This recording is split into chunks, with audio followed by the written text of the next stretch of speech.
Greetings, fellows.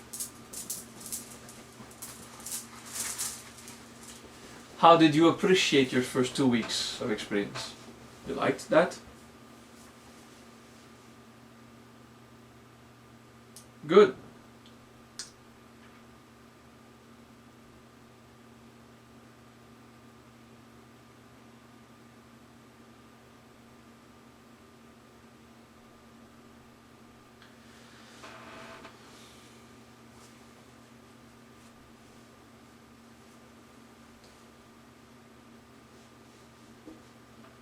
Third week of initiation. The third week has to do with introspection. Or you have been doing introspection, I agree. You have been paying attention specifically to fear and faith, and then specifically to control and mastery or responsibility. Okay? Next step requires an overview, an overall observation. Okay? The overall observation of what you are. Okay? First, consider the fact that you exist. You breathe and you pay attention in yourself, and you keep your eyes open, and you exist. And you feel inside you that there's something going on. Some of you will feel it, some of you won't. It doesn't matter. Pay attention inside you about the experience of being conscious, and this consciousness builds a potential in the abdomen. Okay? The treasures of life are not riches that you can calculate. The treasures of life are something that you become aware of as life becomes better with less suffering and more happiness. Okay, the treasures of life will be revealed to you when you conquer the part of you that does not admit it, that life is wonderful and simple. So what are these parts of you that do not agree that life is wonderful? Well, there are many ways to name them. One of them is the zodiac, or 12 signs in the sky that influence our behavior, who we are. Actually are 12 signs inside us, which are our personality traits, that everyone has them. So you've learned the typical Kuji-In translation. Jitarashi atrajivaratna swaha. Jitarashi means to conquer the zodiac. Let us ponder something more. Let us first consider the fact that there is existence. And the simple fact that there is existence, we are allowed to become conscious and aware of what produces the movement of life or existence. I will name you 12 steps for which you are not required to remember, but just in case, I'm going to check in my files to name them in the good order so that initiation goes more freely. I just want you to stay aware that there are 12 aspects inside us which are not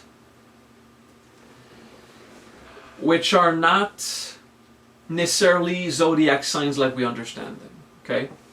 Let us ponder first the trait of ignorance.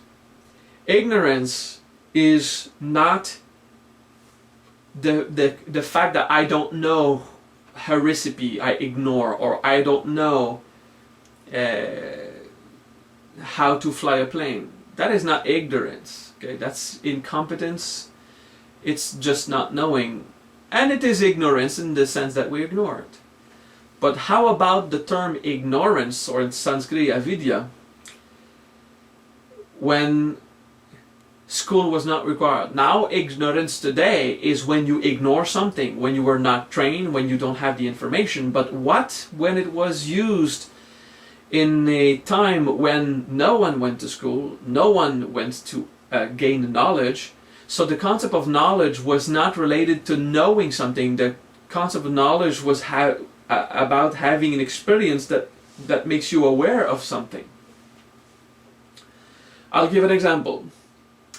Someone who was tending to the cows and the horses in a farm, before he worked with the cows and the horses and was trained, he simply ignored about the horses and the cows. And it was not about just intellectually knowing, because just knowing intellectually how to take care of horses and cows, if you never did it, if you don't have the experience, it just doesn't work.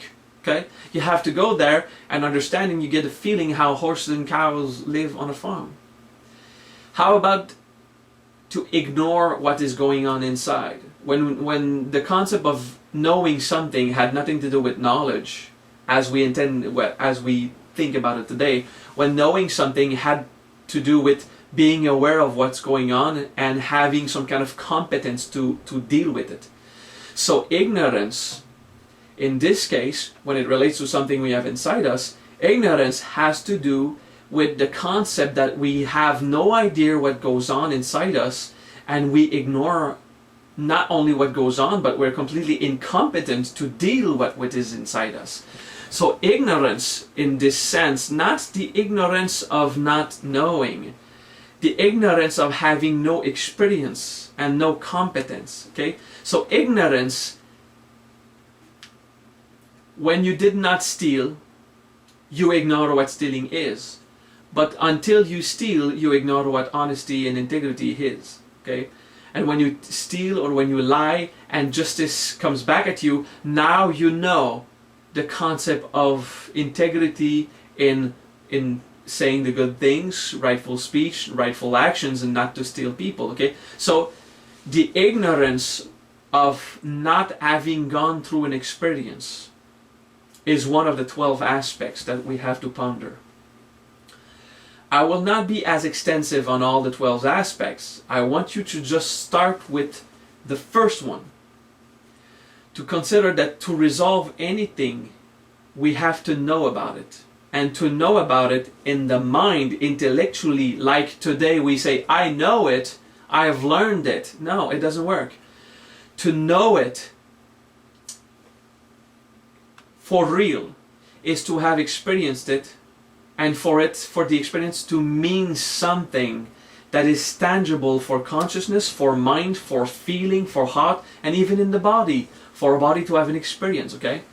So when the Buddhist and the Hindu 2,000 to 600 years ago were saying that the first cause of suffering is ignorance, it's not because you don't know how to cook that you have suffering. It's not because you don't know how to add numbers. It's not about this type of knowledge at all.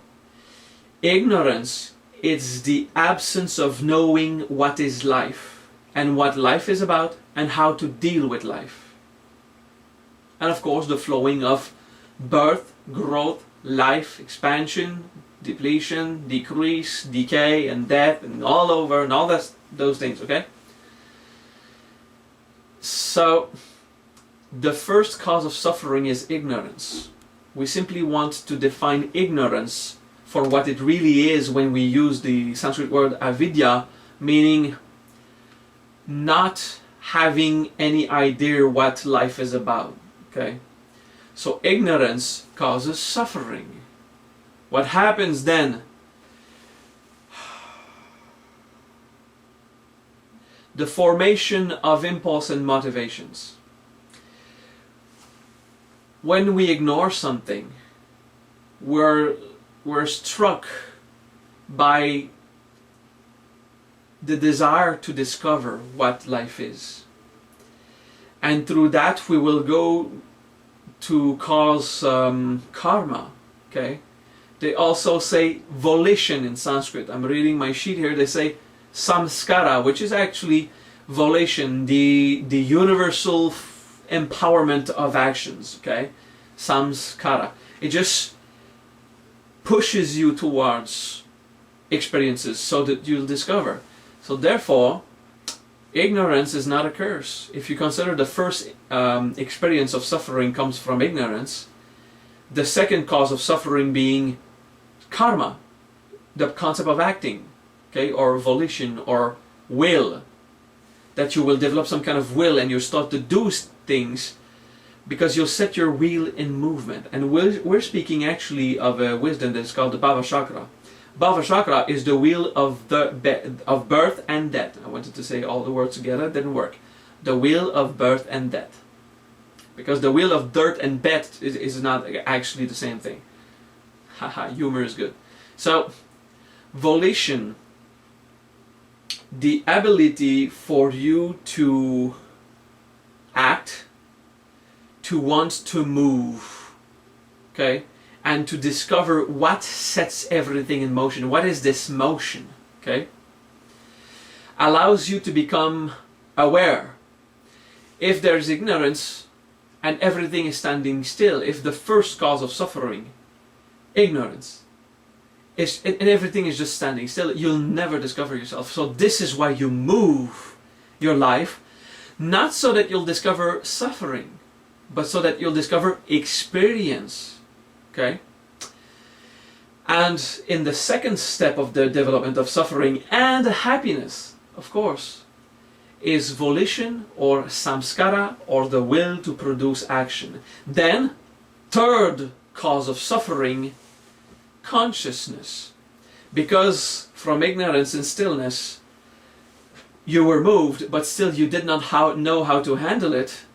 You became aware, oh, something is wrong, or something is different, something is going on. What is it? Ignorance set in motion provokes consciousness. You go, ah, what is that? Okay, do you understand the three first steps of the cause of the unfolding of experiences? It is the fact that a part of you is ignorant, or a part of your soul is unawakened to reality. So you desire to go into that reality, and it produces consciousness. Wow, what is that? So, if the Buddhists say these are the three first causes of suffering, they're also the three first causes of experience, and therefore of happiness also. Okay? Ignorance can only be brought to life by motion, by being moved. You just shake the ignorant part in you, you just move it. And then this ignorant part of you will be stimulated and will provoke feeling, sensation, and therefore consciousness. Okay? Awareness of the event. Okay? So consciousness is not necessarily a cause of suffering, of course, but the Buddhists in this line of sight, of this line of thought, say consciousness in the fact that you are aware of your ignorance. To be aware of ignorance is some way a form of disquietude. Disquietude is the word dukkha that was mistranslated to suffering. Actually is you're not at peace. When you are finally conscious, there's something yet you don't know, you don't have a handle on. So if you consider the first and second week of this initiation, where we first push you in the concept of shedding away the fears and gaining self-mastery, and in the second week to let go of control. Okay, because control is a sense of trying to build a sense of security. It's some kind of tool to keep yourself in security. Okay, so for the third week, now that you dealt with fear and you've let go of control as much as you could and started to understand the responsible action, now we can talk about what moves you. Okay, what motivates you. First step, you're standing still but ignorant. And that is suffering, that is disquietude. Okay? Then you're moved, you're driven by a force. This is a force of evolution. It's natural. Okay? That will push you to go through experiences that will provoke awareness. So consciousness of something you have not mastered. And because you become conscious of stuff you ignore, the fourth step of this process is that you name them. You will start to name them. Ah, I ignored this. What is this? Is this rejection, abandonment? Is it guilt? Is it control, power, manipulation? What did I do? Am I attached to something? Where does this suffering come from? And we name things. Okay? And naming things is a cause of suffering. naming thing is disquietude. Nonetheless, there is no evolution if we don't follow the path of Bhava Chakra. The path of the entire 12 steps we have to go through, and we go through naturally anyway. Let's say that we're lying in a bed, we're too young to understand what a bed is, and we're ignorant that we're on a bed until something moves us and we fall, and by falling, and especially the stopping on the fall that was usually very abrupt, we understand there is something. We were not on this hard, cold surface. We're in the soft, hotter surface. What is this? And whether we know the name, it's a bed, or not, the fact that we name it, the fact that we, maybe even if we don't name it, at least we identify. Okay, we say we identify the form. Ah, that's a bed, that's a floor. I've identified the form.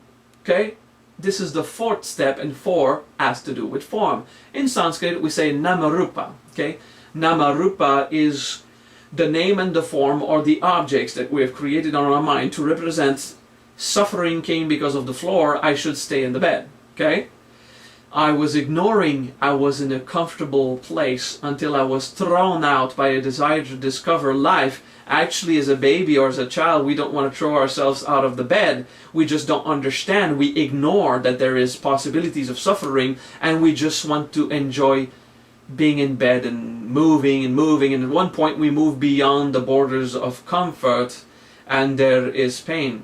Okay, so you can transpose this bed and floor metaphor on a love relationship when everything is going fine, but you don't know how to respect your first lover, so eventually you go out of bound until the other lover reacts, and then you say, what is this? What I have just done? Was I okay? Am I a good person? Am I still going to be loved?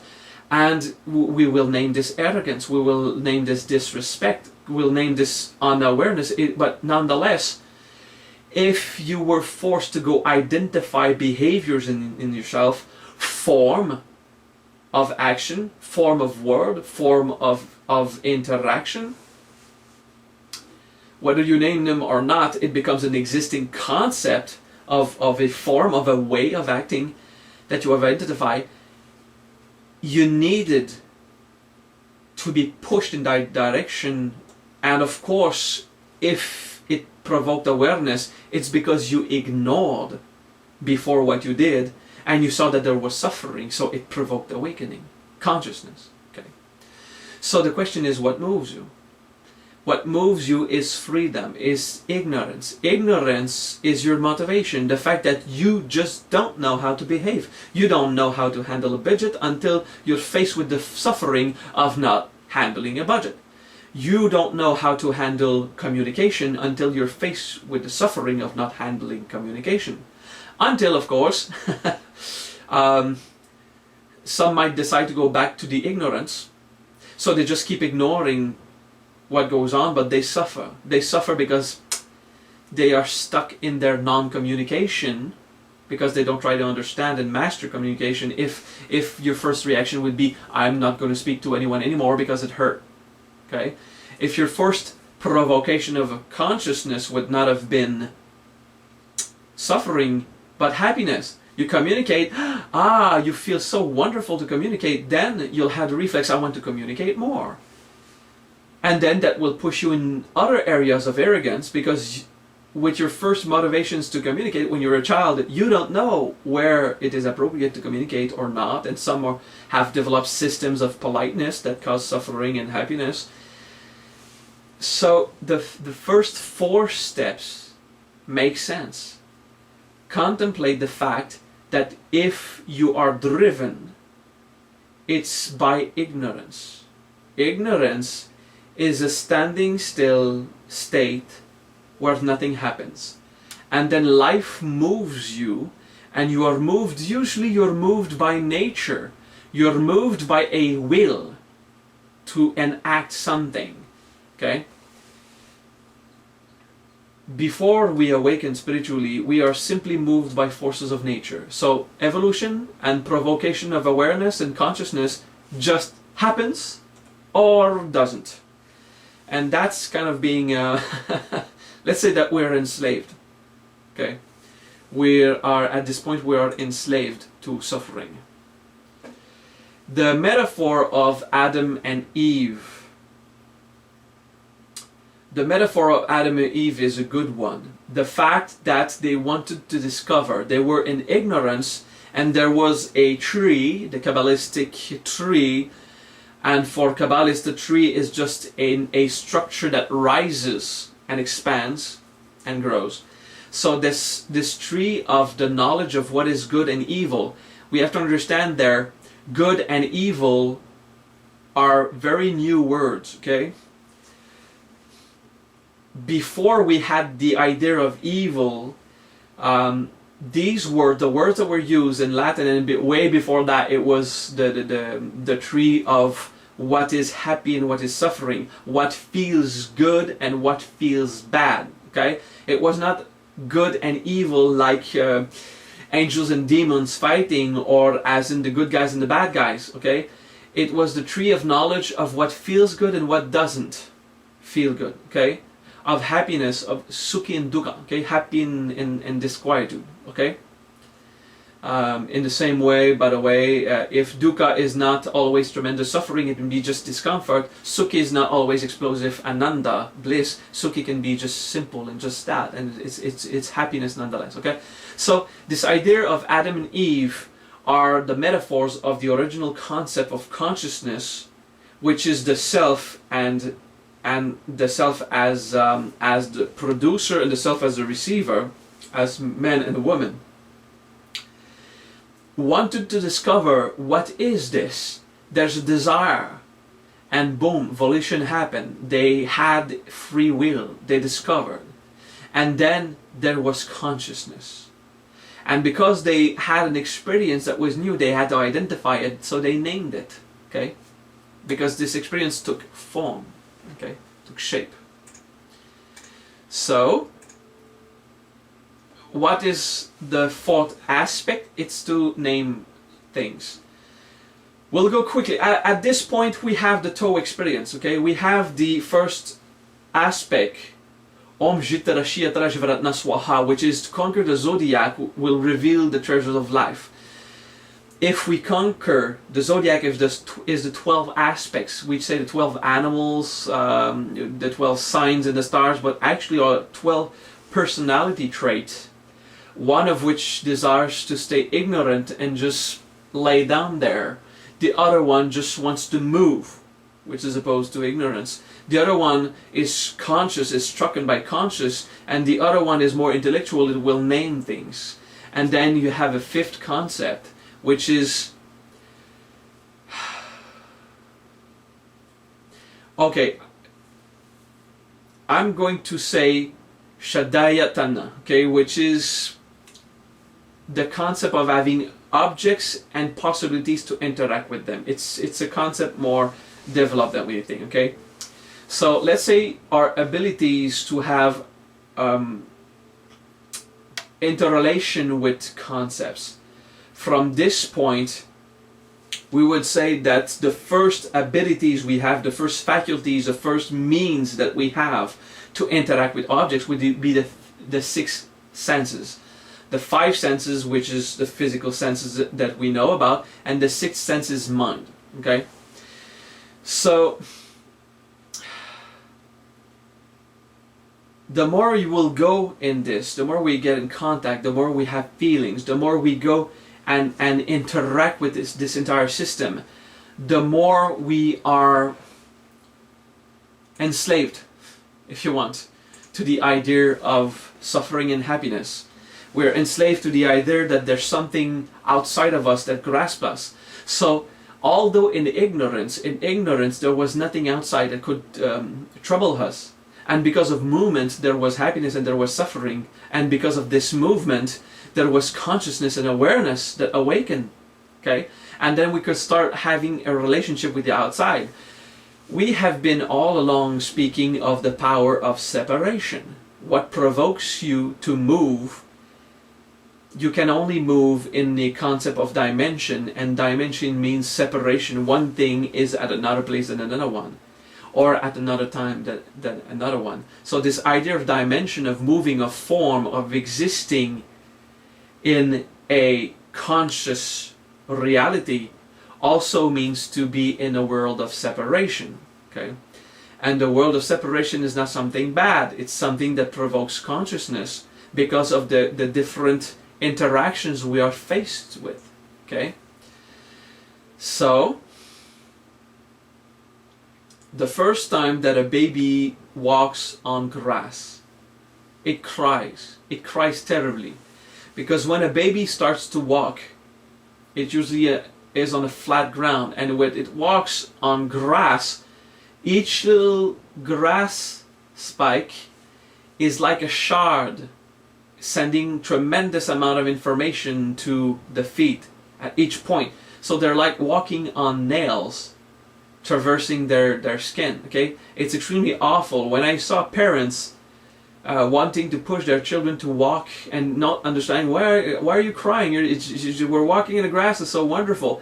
The child is crying because the richness. Okay, I'll spell that a bit later. The richness, the intensity of the grass blades, all flexible and soft, but is so new to feet that aren't used to information, that provoke suffering. Okay?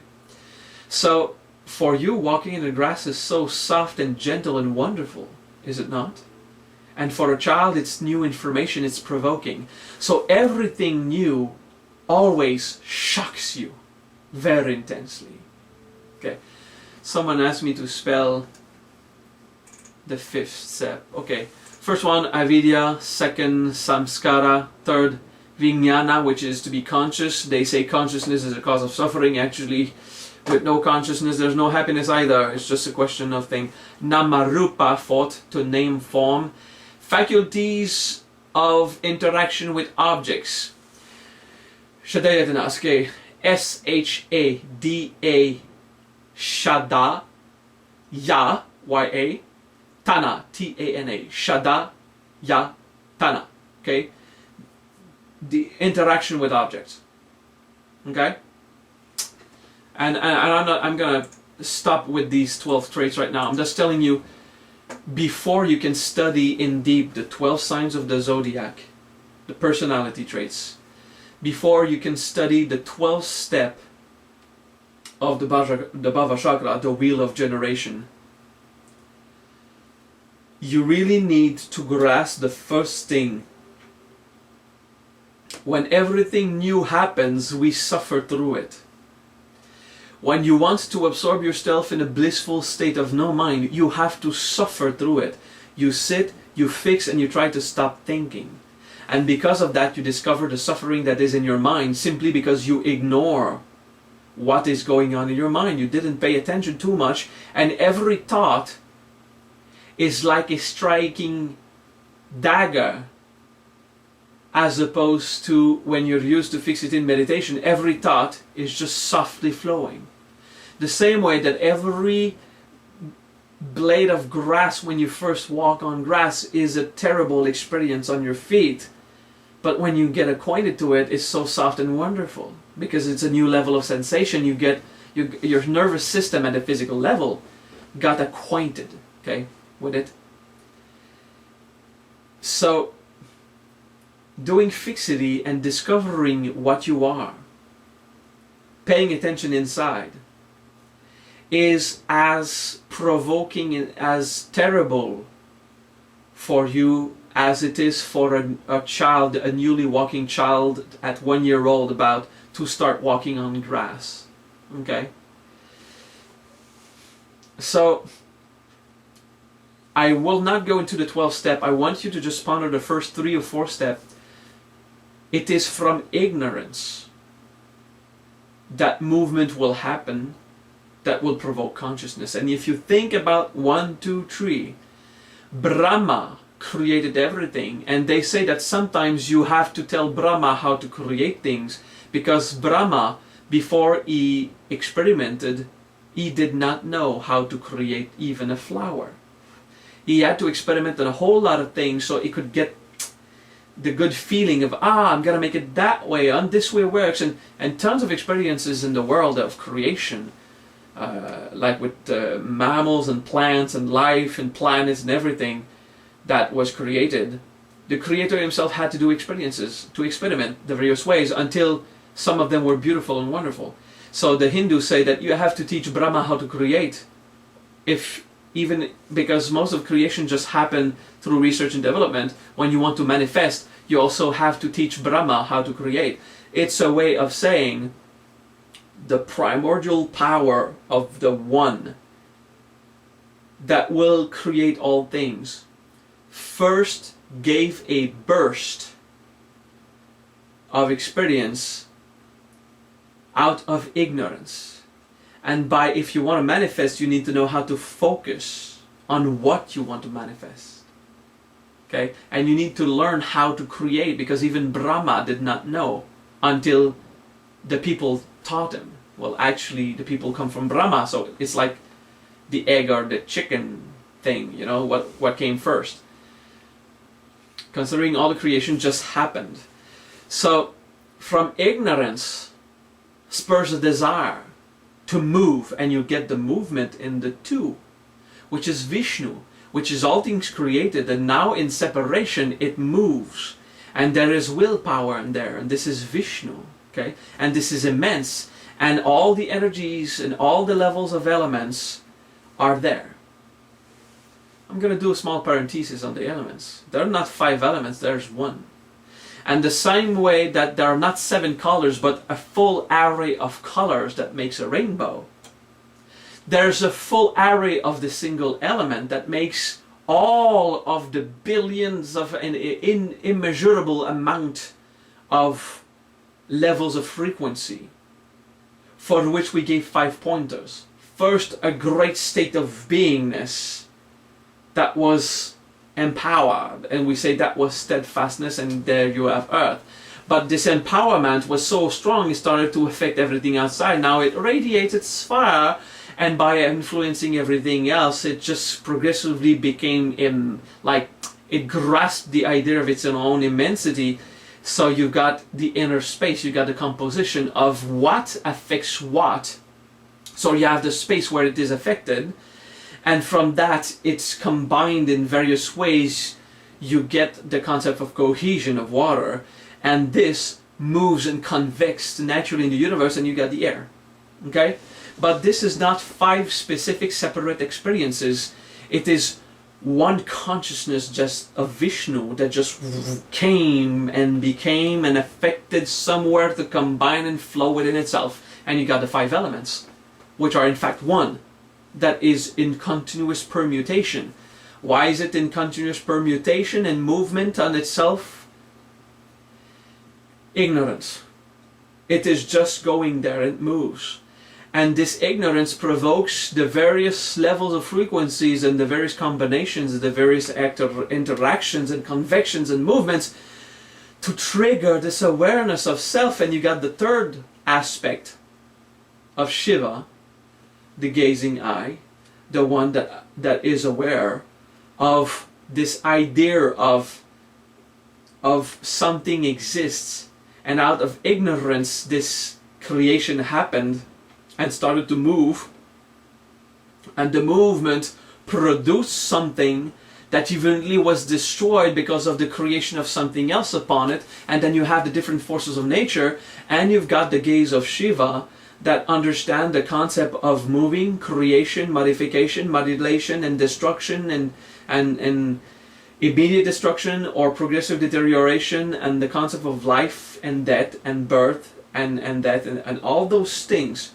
Because of Shiva is conscious, he observes, and because of that he can exist consciously in a form by modulating and operating exactly how Vishnu is. Shiva is this gaze of consciousness that allows us to modulate the Vishnu primordial matter that is issued from ignorance. Okay, the creator of all things. Why is the oneness ignorant and unconscious? Well, it just doesn't know. It needs to go out there and experiment, and then consciousness is gained. And now we get to the fourth aspect, which is Shiva can now name stuff, and because he names them, they take form. Now if you just start to talk about something, it won't necessarily exist. You need to name them or to conceive an object like Shiva conceive an object for it to exist. Okay?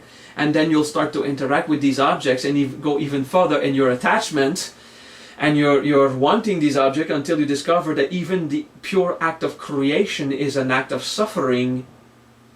Before you discover that, you just become attached to your creation, in love with yourself, and that attachment to the energy that is in separation will cause suffering when Shiva imposes the destruction of it, and you will be forced to unattach. Okay? You understand this fact that the movement, what drives you, came before everything by the idea that you just did not know, and nature happened. But now you want to awaken the Brahma consciousness, what the Buddhists call the Brahma consciousness, which is you will not be ignorant, you will be conscious of what is creation and what it is that you are as a thinking being, so that you will manifest whatever you want. But before you go there, you need to discover what moves you, and what moves you are the 12 personality traits. And before we can give that teaching, you need to accept that you're ignorant. If you don't accept, if you don't make peace with the fact that you are incompetent, ignorant, you will not be humble. You understand humility? If you're not humble, you will not accept that you're ignorant. And if you're not in the mindfulness of your own ignorance, you will not become conscious. Okay, because you will be too proud and you will fight the idea of this volition, this free will of experimentation. And you will not be conscious, you will just be enslaved to the forces of nature, and you will not be able to move yourself from within. So this awakening of consciousness, which happened on the third step of the Bhava Chakra, is necessary for you to be able to move what you are. Okay, so we will apply To in this idea that we want to conquer ignorance and definitions. The fourth and fifth step of the Bhava Chakra, I'll give a class later on. Okay, just pay attention to this introduction to Bhava Chakra. That's like further. If you try to go in there too quick, you'll just believe the misinterpretations that everyone did for the last 2,000 years, and it might not work. Okay, so this idea of the fourth step of the Bhava Chakra, which is to name things, and if you don't have words to name them, you have the idea of, oh, there's an object. Before you can talk as a baby, you sure know that there's something hot and soft, which is a bed, and hard and cold, which is the floor, and you don't want the floor, you want the bed, you just don't name them. So it's not the naming as in having language, it's the naming as in identifying a concept in your mind. There's something different here and there, it exists. I'll classify this in experiences. The cold, hard, the soft, hot, which one do I prefer? Okay? So get into this idea of understanding ignorance is not about the words if you know how to speak. Ignorance is not about the knowledge you've acquired. It's about this. It's like in the same way that you name things, it's just how you conceptualize something to exist or not. And there are things you just don't know how to conceptualize because you have not awakened to that consciousness. Okay? So for the idea of fabrication of your ideas, you'll try to free yourself from what you took for granted. Okay? And that's how you free yourself from the fourth step of Kama Chakra, is the fact that you stop taking for granted that you know what a door is because you've been through one and someone told you it's a door and it's made of wood, it's on hinges, so it goes like this, open, close, and it's a door. You have to free yourself of the ideas that we've taught you for all your life, that you've learned and programmed and conditioned yourself by thinking, I know what a door is. Be humble enough to go back to the state of ignorance to understand what is the true experience of a door, or else you will not go beyond, you'll be stuck, okay? You will be moved by forces of nature instead of being moved by what you are, because you want to go through everything that you've learned so far and go back to the experience. And of course, for your job, you need to keep being in the knowledge of what you need to know, and to cook and operate your life. Of course, you need the knowledge that you have.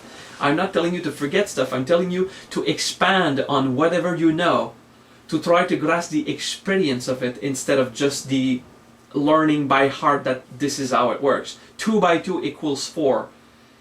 Not because we told you 100 million times, but because you take two things and you put them together and you are under the impression there's more, and if you count them, it's 4. It's not just learning by heart. It's knowing by experience. You know there's 108 beads on a mala, not just because you told you, because you counted it, and you know that it's a longer stretch to count a 108 bead mala than if you have a 21 bead mala. Okay? You understand this kind of concept of experiencing, and then you will be also free from the object and faculty of perception of the 5th step of Vajra, which is taking for granted that the objects are actually the objects you think they are, and taking for granted that whatever you perceive is actually what you perceive. Okay? We start to get in very high philosophy. So, first thing first, conquering the zodiac has to do with conquering ignorance, and conquering ignorance has to do with being humble enough to accept that you have not yet the knowledge of what it is to be a divine being. Okay? And this knowledge cannot be learned intellectually. It can only be experienced through movement and awakening, because in the 3rd step of your Bhava Chakra, you will be conscious. When you master the entire Bhava Chakra experience, you can create whatever you want and deteriorate and die if you want and be reborn, or you can just keep your body alive. Okay? So, middle and index finger inside. To. We don't want to do the martial art part right now. We don't want to do this one, binding fingers. We want to do the Buddhist, gentle, contemplative way, okay? Om Jitara Shiatra Jivaratna Swaha. Contemplate. To conquer the zodiac is first done through humility. We learned this in the 1st week. And it is conquered also by letting go of control. We learned this on the 2nd week. By being humble and letting go of control of what you already know, you will accept to go in the state of ignorance and observe it. I am so ignorant. I am so ignorant. I'm ignorant and I want to move. I want to discover the treasures of life. Om Jitara Shiatra Jivaratna Swaha. Conquering the zodiac. And Isha Naya. Isha is not conquering as in the dictionary work to conquer Isha. It's about the Bija mantra consecution. Isha is E. I'm speaking of a 2nd mantra right now. Isha is E, the intention. Sh is what provokes, and A is presence. So Isha in the 2nd mantra, Ishanaya, was from mind you produce awareness or presence of Naya, interacting with nature. Okay, Naya, being in relationship with nature. Okay, Ishanaya, 2nd mantra of last week, is to be conscious, Bija mantra. Same way, Jita. Jita is not to conquer. Now it's Jita of the 3rd mantra. Jita is not to conquer as in an opposition. But Ji, the J is mind of intention. Jitta Rashi. Ta is a structure. Jitta is to keep in mind the system. To keep in mind, to have knowledge of how it is. Okay? Jitta, to conquer, is not the war. It's the bija way of having the mind of the structure, ta, of the system. Okay? looking at it, being conscious, wanting to know what it is. Okay? So Jita Rashi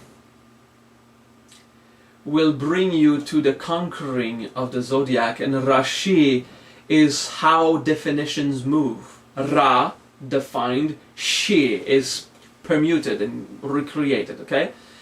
Jita Rashi is to keep in mind what is the cycle, what is moving, what is the definitions of what I am, okay? By conquering the zodiac or bija analysis, by becoming aware in consciousness and in knowledge of what I am made of in definitions, okay, I will discover the truth of life. Om Jita Rashi Yatra Jivaratna Swaha. So now we do it in this idea of being mindful of what I am, humbly, and letting go of control. Whatever I knew before, I don't know. I want to go inside and just stay aware how my systems work. I want to know how my personality works. So, for real, To is a mantra of desiring to do personal growth. It is a tool of wanting to discover what I am. Okay? Om Jitarashiyatra Jivaratna Swaha.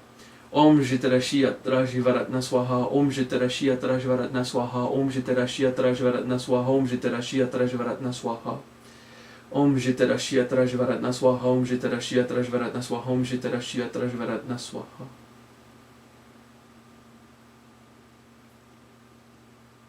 Now you will let go slowly of the mudra, and you will summon the third avatar mantra, which means I acknowledge that my soul moves me. Om Namah Paramatma Gam. Gam is this third step of woof, woof, woof, moving and conscious, okay? So you are moved, the wheel, your Bhava Chakra, your wheel of existing in a cycle of generation, is now steered by the soul, Paramatma, the highest point of the self. If you know your soul name, you can do the soul name. For me, it would be Om Namah Maha Vajra Gam. For you, it will be something else. Om Namah Durga Bum Gam. Om Namah Durga Nanda Gam. Om Namah Guru Gam Gam. Yes, you repeat the Gam. Om Namah Padmanyana Gam. And you go like this and you do your soul name. Om Namah Paramatma Gam. Om Namah Paramatma Gam. And you feel your abdomen. First with the Kuji-In, you decided to just stay aware of how you are made inside. Paying attention in your abdomen. And in your abdomen, this is where all the subconscious autonomous processes are stored. Okay? This is where you'll go inside you and sink down in your abdomen to do very extensive, exhaustive observation. This is where is stored the ignorant motivations that you have. This is where you're still stuck in ignorance. The software inside you that is so subtle that you just don't see it. Okay? So inside you, I really want to stay aware of what I am, so that I will discover the treasure of life. Om Jitarashia Rajavaratna Swaha. I'll do sacrifices for that. I'll take the time to sink in. Now I want to move myself. I want the soul to drive me. I want to be from the point of a soul moving my wheel. I don't want to stay ignorant. I want to go through experiences. I want to discover beauty of experiences. Because the more experiences there are, the more of them will be beautiful. The less experiences there are, the more of them will be dukkha, unsatisfying. Okay? Because when you really move your wheel, you're just emancipated. You have all these resources. Om Namah Paramatma Gam. Om Namah Paramatma Gam. Om Namah Paramatma Gam. And you move and you move and you move yourself and you move again. Om Namah Paramatma Gam. Om Namah Paramatma Gam. And this concept of moving, of your soul coming into your abdomen, or your soul sinking in as your mind accepted humbly and without control to sink into your guts and discover the structures of what you are. In the same way, your soul will come inside you and move you. And this movement will be the generator of power inside you, but don't empower yourself. It will come naturally. Your abdomen will be just set on fire, and it will move, and it will move, and you'll feel the quickening and the acceleration, and you will sink down in this meditative contemplation. That movement empowers the matrix. Movement empowers the matrix. Movement elevates the energy of the substance available to you. Movement, Ga, will intensify the vibration, Ri, and will make substance infinitely available, Ma. The power of movement, Ga, will move and move and move you and amplify the density, and will densify and make it more intense, this energy, Ri, of the matrix, of the infinite resources, and the code that inside you will become just empowered, Ma. Garima. And it is gentle, but you sink into this idea, Garima, and because of the empowerment of that movement and energy, you feel it heavy and intense and soft at the same time, and heavy again. Heavy, heavy. When the soul sinks in the body, you become much more heavy. Garima. Third Siddhi. Garima. Where the tractions of planets and suns make them swirl around each other. Each aspect of your zodiac, each part of you that you became aware, intensifies the density that accelerates your own power. Garima. Gravity from the universe, the galaxies and the solar systems and the planets and the moons around them and the seas over them and the magma inside them and all inside of you. The more there's consciousness of definition, the more there is gravity as power to attract and move. And power attraction is not a pulling, it's a bhava chakra, it's a wheel, it's a movement of quickening. Garima. And you relax in this. It's not emancipating the speed. Let it accelerate while your mind shuts down. Let it accelerate while your mind settles peacefully and gently. Garima. The power of the stars and the suns and the planets is the power of your definitions inside you. Garima. Heavy. Garima. Condensed. Garima. Moving, attracting, pushing and pulling. Garima.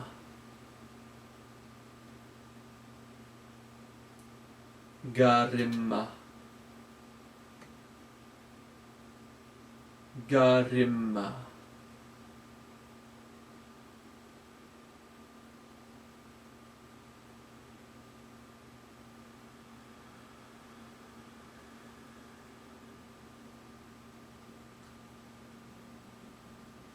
Breathe. Slowly come back to a natural state. The more you sink divine power inside you, the more you go into the knowledge of structure inside you, integration and exhaustive observation, the more you discover what you are.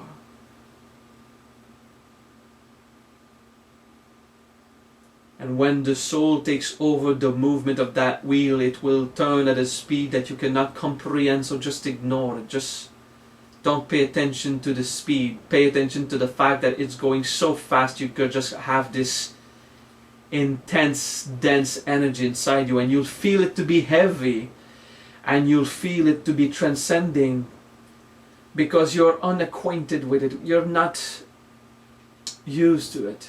Simply allow the heaviness to go inside you, but do not despair. Defeat the idea of a form and an object and a way to name them or interaction with them. Defeat these ideas. Just go inside and go back to the humble, controlless way of discovering life, like a child,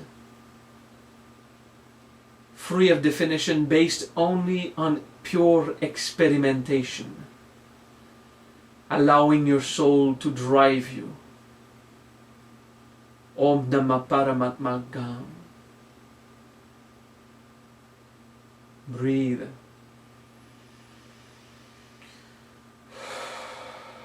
You want power, you want the quickening, you want immortality. You need to have lots of experience with this step. The more strict definition you have, the more your mind is immobilized.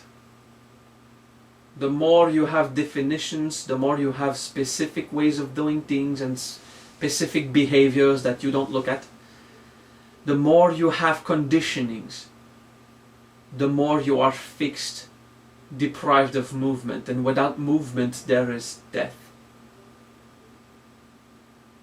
If volition and free will are causes of suffering, they are also causes of consciousness, and this suffering is simply that you are not acquainted with the level of the intensity of the information.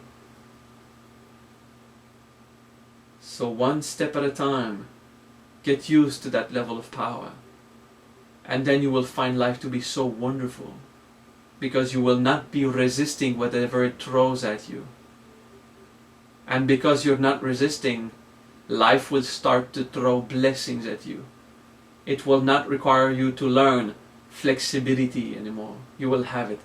It will not have to force you to move, so you won't break parts of you. You'll just enjoy being conscious of whatever's moving, and being conscious of that movement inside is great power. It is Garima. It is wonderful power. Free yourself from the need of security, considering that nonetheless you will never have it. You will never have security. You might only have a system that makes you ignore that you have no control on anything. And pretending to be comfortable, you will be immobilized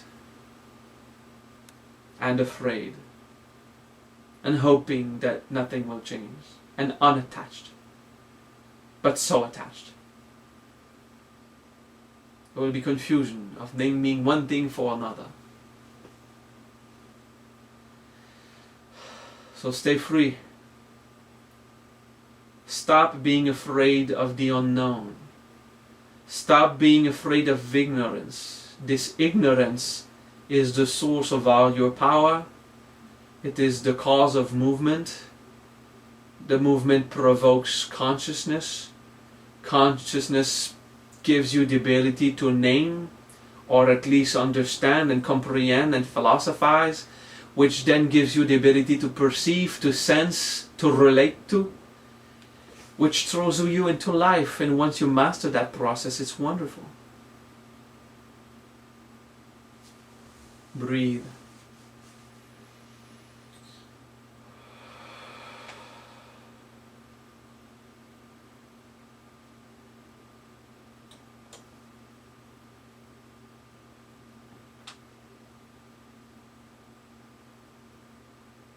Good. Good.